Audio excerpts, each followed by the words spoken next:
On a tous l'habitude des chatbots, ces IA qui répondent gentiment à nos questions. Mais il faut savoir qu'en ce moment même, en coulisses, une véritable révolution est en marche. L'IA n'est plus juste un assistant passif, non, elle devient un agent actif qui agit à notre place. C'est ça, le passage du chatbot au copilote. Et ça change absolument. Et cette phrase, elle parle d'une IA bien précise. Claude. Alors oui, toute l'attention se porte sur les chatbots grand public, mais pendant ce temps, Claude, lui, redéfinit discrètement les limites de ce qui est possible en matière d'automatisation. On n'est plus dans la science-fiction là. La vraie révolution de l'IA, elle se passe maintenant. Et elle ne se contente plus de parler, elle agit. Ce qu'on va voir ensemble, c'est vraiment l'histoire d'une évolution. On va décortiquer comment une IA, en l'occurrence Claude, passe par 4 grandes étapes pour se transformer. D'un simple assistant, il devient un vrai partenaire de travail proactif. C'est l'histoire de la naissance de ce qu'on appelle l'IA agentique. Autrement dit, une IA qui fait des choses. Alors, commençons par le début. Niveau 1. On est où? Directement dans notre navigateur web. Mais attention, on ne parle plus juste de chercher de l'info sur Google. Non, là il s'agit de donner à l'IA les clés, le pouvoir, de prendre le contrôle pour exécuter des tâches complexes à notre place. Mais alors, concrètement, un agent de navigateur, c'est quoi? Imaginez, on donne une mission à une IA, et là, elle prend le contrôle. Littéralement. On la voit bouger la souris, ouvrir des onglets, cliquer sur des liens, remplir des formulaires. C'est comme si un assistant invisible était là, en train de travailler sur l'ordinateur. Pour que ce soit bien clair, prenons un exemple concret. Dans une démo, on demande à Claude de faire une analyse de la concurrence. Et regardez ce qui se passe, il commence par élaborer un plan, ensuite il navigue sur Google, il va visiter les sites web des concurrents, il extrait les infos importantes, et il compile tout ça dans un Google Sheet. Mais le plus fou dans tout ça, c'est qu'il a fait tout ça en 41 étapes, de manière complètement autonome. Zéro intervention. Ok, donc l'IA, c'est maintenant naviguer et faire des tâches sur le web. C'est le niveau 1. On passe maintenant au niveau 2, la spécialisation. Là, l'IA n'est plus juste un assistant bon à tout faire, non, on peut la former pour qu'elle devienne une vraie experte dans un domaine bien précis.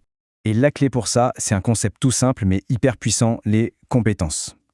L'analogie, elle est juste parfaite. C'est comme former un nouvel employé, on lui montre une fois comment faire, on lui explique bien les étapes, et hop, elle mémorise le savoir-faire et elle peut le reproduire à la perfection, à chaque fois.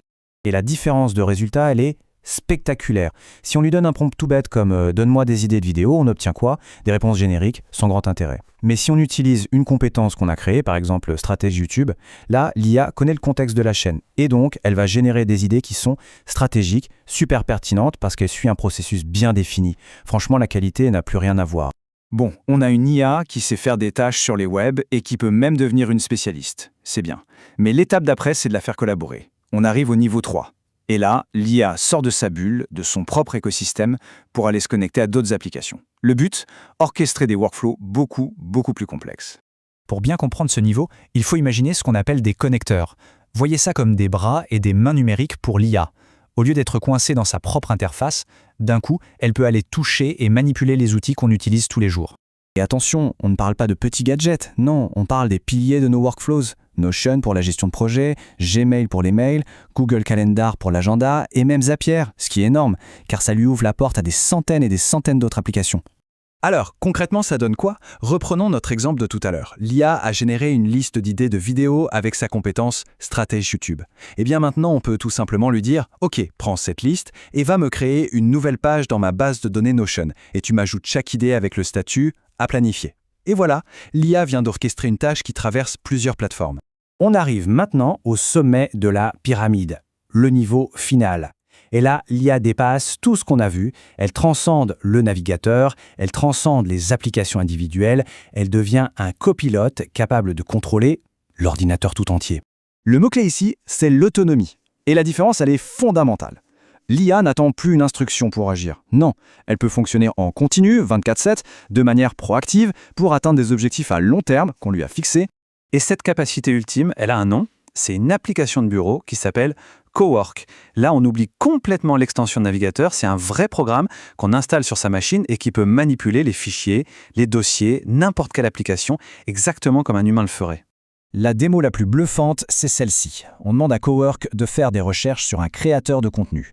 L'IA va sur YouTube, elle regarde une vidéo, elle en analyse le contenu, elle fait ensuite des recherches complémentaires sur des sources scientifiques pour compléter l'info, et pour finir, elle ouvre Keynote, l'application de présentation sur Mac, et elle crée une présentation complète slide après slide, toute seule. Cette phrase, c'est l'agent final. Claude n'a plus aucune limite. Elle résume tout. À partir du moment où l'IA peut contrôler le bureau de l'ordinateur, Les barrières entre le web et les applications locales, elles n'existent plus. Elle peut vraiment, vraiment travailler comme un assistant humain, mais avec la vitesse et la puissance de calcul d'une machine. Donc ces 4 niveaux, on le voit bien, ce ne sont pas juste des petites améliorations. C'est un vrai changement de paradigme. On entre dans une nouvelle ère, la révolution agentique. Et la question c'est, quelles sont les implications de tout ça ? Si on résume le parcours, on est parti d'un simple assistant navigateur pour arriver à un spécialiste qu'on peut former, puis un chef d'orchestre qui connecte les applis, pour finir avec un copilote informatique complètement autonome. L'évolution est juste fulgurante. S'il y a une seule chose, vraiment une seule chose à retenir de tout ça, c'est la suivante. Le paradigme a changé. L'IA n'est plus un moteur de recherche, c'est un moteur d'action. Sa vraie valeur, ce n'est plus les réponses qu'elle donne, mais les actions complexes qu'elle est capable d'accomplir. Et tout ça, ça nous amène à une question fondamentale, bien sûr. Si l'IA peut gérer des workflows entiers, de la recherche jusqu'à la livraison finale, quelle devient la place de l'humain dans tout ça ? Notre rôle ne sera peut-être plus d'exécuter, mais plutôt de diriger, de superviser et surtout de poser les bonnes questions à ces nouveaux partenaires de travail. C'est une perspective qui est à la fois passionnante et, il faut bien le dire, un peu vertigineuse.